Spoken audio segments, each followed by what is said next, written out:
وزیر اعلیٰ پنجاب عثمان بزدار نے صوبہ بھر میں کورونا وائرس کے خلاف اقدامات کو مؤثر بنانے کے لیے 2 دن کے لیے لاک ڈاؤن کا اعلان کر دیا ہے، جس کے مطابق دودھ، دہی، mutton, chicken, petrol pumps, medical store, سبزی کی دکانوں کے علاوہ تمام مارکیٹیں بند رہیں گی،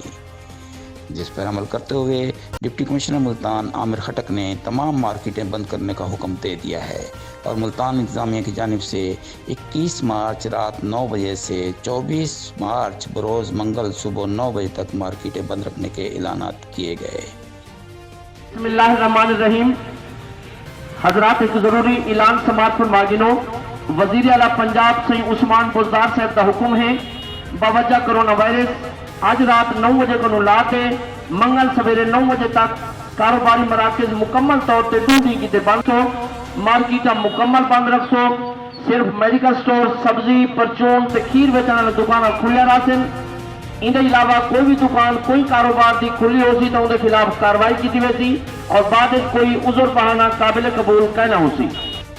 اعلان کے مطابق حکم نہ ماننے والے کے خلاف سخت کارروائی کی جائے گی۔ سید صفدر علی بخاری، SSB 92 TV ملتان۔